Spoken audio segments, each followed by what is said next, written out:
الفاتحة.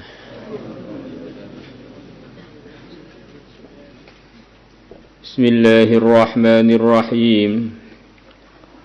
وعن محمد ابن Khalid عن أبيه عن جده.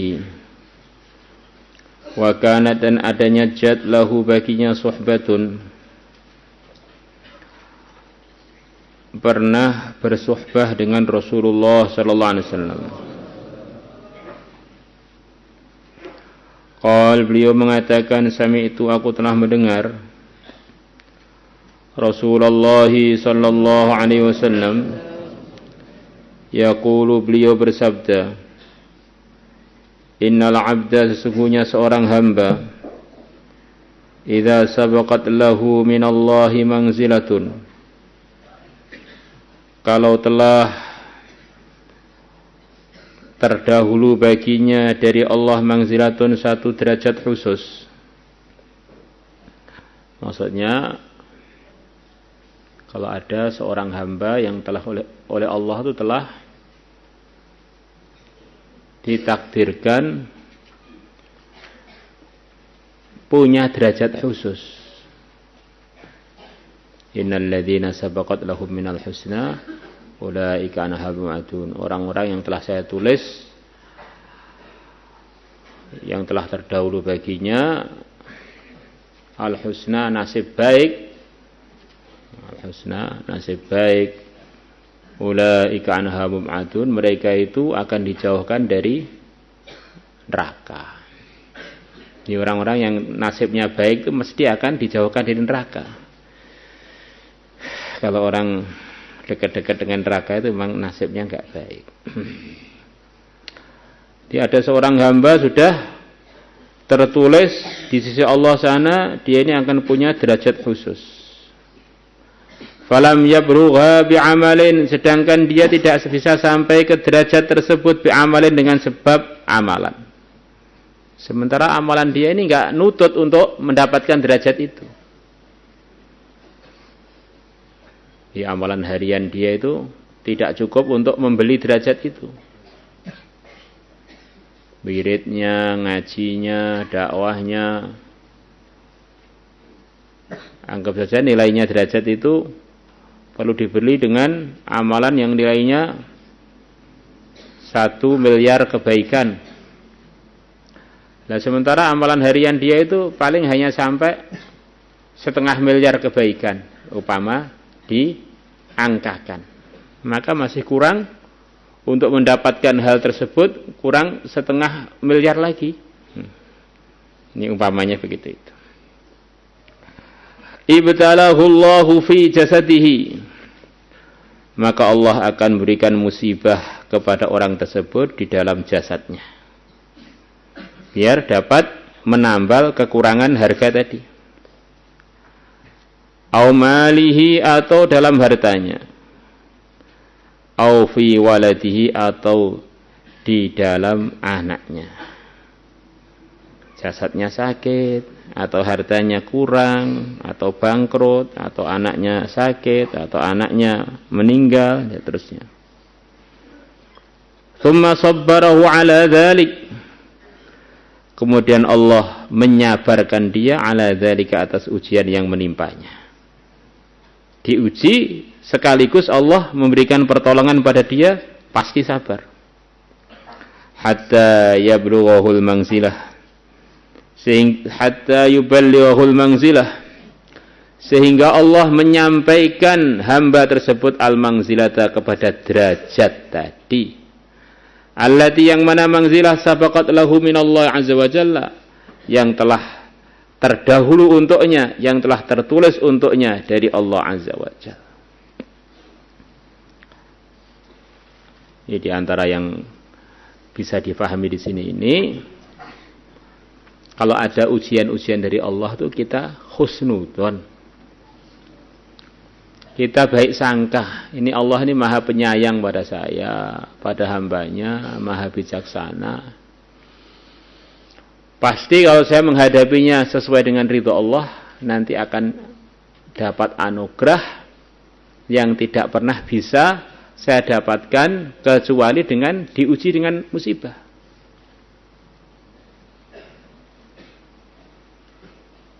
Jangan sampai ujian juga datang, nyikapinya keliru, derajatnya nggak dapat, murkanya Allah malah kita peroleh.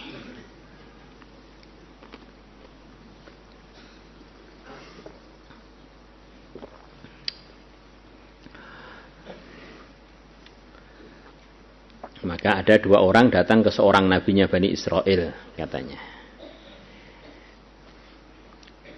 Ada 2 orang datang ke salah satu nabi zaman Nabi Bani Israel. Cerita Israiliyat. Satunya ini selalu husnudzon kepada Allah. Sikapnya selalu merasa diuntungkan terus dengan macam-macam kejadian pada kehidupannya. Sampai perasaan dia saking baiknya akhlaknya dengan Allah.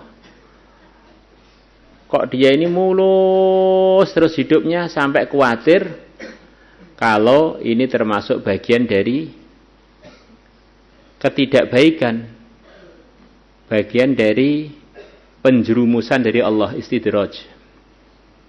Bagian dari kehancuran, bukan dari keberuntungan. Maka dia datang pada Nabi tadi. Kebetulan di tangannya itu ada sambil dia memegang gelas. Maka dia tanya pada Nabi Allah tadi, ya Nabi Allah, saya ini seumur-umur belum pernah merasakan ada musibah pada saya. Mulus terus. Di orang itu kalau diberi cinta dengan Allah itu, ada musibah rasanya seperti dicubit oleh istri tercinta. Ya dicubit itu sakit, tapi karena pandangannya itu husnudon. Ini istri saya nyubit saya saking cintanya dan saking gemesnya dengan saya.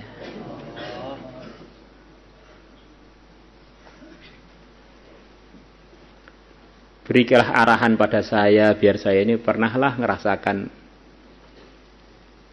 musibah. Maka Nabi tidak jadi bilang, kalau kamu pengen ada musibah, nggak usah bersyukur. Katanya nggak usah bersyukur. Jadi orang tadi punya sikap yang luar biasa, bersyukur terus, wes. Terima kasih terus kepada Allah, merasa dari Allah itu semuanya yang paling baik. Itulah yang terbaik. Maka orang tadi bilang, ya Nabi Allah, bagaimana saya nggak bersyukur? Allah telah berikan saya iman, berikan saya Islam, berikan saya macam-macam anugerah. Tengah-tengah dia menyatakan isi hatinya bahwa nggak mungkin saya ini nggak bersyukur, tuh nggak mungkin. Tengah-tengah dia mengungkapkan mutiara-mutiara yang ada di hatinya tadi, yang diungkapkan dengan kata-kata. Kata para ulama, mutunya seseorang tuh sebetulnya tampak dari mulutnya. Kalau yang mutu comberan, maka mulutnya ya yang keluar ya comberan lah. Nah, kalau isi hatinya ini mutiara, yang keluar ya kata-kata mutiara. Maka tengah-tengah dia mengungkapkan rasa syukurnya kepada Allah. Dia tidak bisa membayangkan untuk tidak bersyukur. Maka gelas yang di tangannya itu berubah menjadi emas. Nah. Satunya lagi, selepas itu ada orang datang pada Nabi tadi. Orangnya tinggal pakai sarung aja, baju bagian atas pun tidak punya. Saking banyaknya musibah yang mendatangi dia. Ya Nabi Allah, saya ini hidup saya kok penuh dengan musibah. Rumah nggak punya, ngelamar nggak laku, makan kadang-kadang, sering lapar, baju pun tinggal satu. Berikan saya arahan biar saya ini bisa dapat macam-macam kemudahan. Maka Nabi tadi mengatakan, bersyukurlah. Di apa yang menimpa kamu, kamu syukuri semua aja. Maka orang tadi bilang, bagaimana saya bisa bersyukur? Saya nggak bisa bayangin kok saya bisa bersyukur. rumah nggak punya, istri nggak punya, makanan kurang, tinggal satu. Saya tambah sendiri, mukanya pun jelek, kulitnya pun juga nggak menarik, giginya pun merongos lagi. Apanya yang perlu disyukuri itu apanya? Jadi mandang takdir itu dia ini dengan pandangan nggak husnudzon. Takdir tetap berjalan, tetapi yang dia dapatkan ya hanya murkanya Allah itu akhirnya. Tengah dia ngomel, tiba-tiba datang angin. Sarung yang tinggal satu itu diterbangkan angin. Akhirnya hidup tanpa sarung. Ini satu gambaran ini bahwa takdir itu terus berjalan. Tetapi kalau kita nyikapinya benar, kita untung terus. Kalau enggak tetap berjalan, sumpek, merana, gundah gulana, gak entuk ganjaran, entukin rokok. Hati-hati.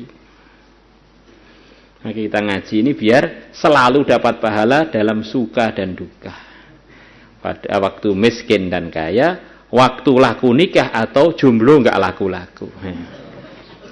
Kata Syekh Jalaluddin Ar-Rumi, kalau Allah sudah bukakan kepada kamu husnudzon, baik sangka pada ketentuan Allah, kamu tidak berhenti-hentinya senyum, dari senyum ke senyum. Jadi orang lihat muka kita jadi senang, senyum terus karena merasa apa yang ditentukan Allah itu terbaik, senyum. Allah suka, anugerahnya tambah banyak. Anugerahnya banyak, takdir berjalan, dapat ridhonya Allah, surganya tinggi derajatnya.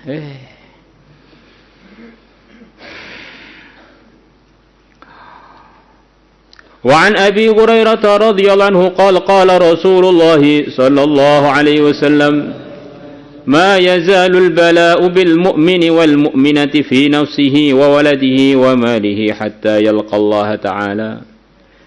Tidak henti-hentinya musibah terjadi pada orang iman laki dan orang iman yang perempuan dalam urusan dirinya dan anaknya dan hartanya, sehingga dia ketemu Allah Ta'ala.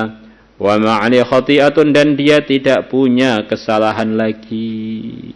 Bersih menghadap kepada Allah, sudah bersih, nggak punya dosa.